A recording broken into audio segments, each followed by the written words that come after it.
Les embargos sur les armes sont une mesure de politique internationale qui vise à prévenir les trafics illicites d'armes dans des zones particulièrement sensibles, des zones affectées notamment par les conflits ou par des violations massives de droits de l'homme et du droit humanitaire.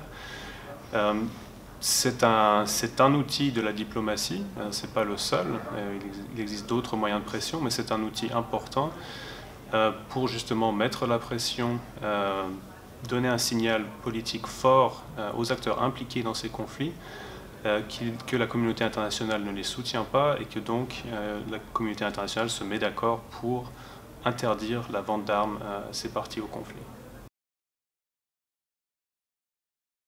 Les risques liés à la levée des sanctions ils sont multiples. Premièrement, il faut que cette levée des sanctions s'accompagne aussi d'un processus diplomatique. C'est aussi un signal fort de lever les sanctions. Donc il faut que la diplomatie utilise ce symbole de la levée des sanctions de façon cohérente avec sa diplomatie. Les risques beaucoup plus pratiques, il y a la possibilité que les États concernés ne soient pas prêts pour la levée de ces sanctions en termes de capacité. Est-ce qu'ils ont réellement la capacité de contrôler les flux d'armes sur leur territoire après des années de conflit, alors que leurs infrastructures ont souffert, leur capacité à contrôler les armes ont souffert pendant le conflit? Donc est-ce qu'il est temps de vraiment permettre que de nouvelles armes entrent sur le territoire?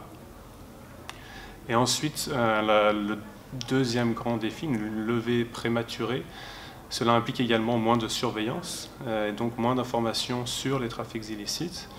On sait que lorsqu'il y a un embargo, il y a beaucoup d'attention internationale, il y a des groupes d'experts qui sont établis pour surveiller les trafics illicites dans les pays sous embargo.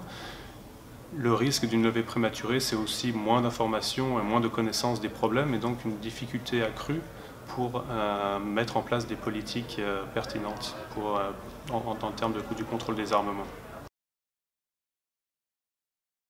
Tout d'abord, il faut expliquer qu'il y a plusieurs types d'embargos. Il y a des embargos qui vont dans les deux sens, à l'exportation et à l'importation, comme c'est le cas pour la Libye par exemple. Il y a des embargos qui concernent certaines entités ou certains territoires sous-nationaux. Et donc, cela s'ajoute également au fait qu'on peut lever les embargos de façon progressive.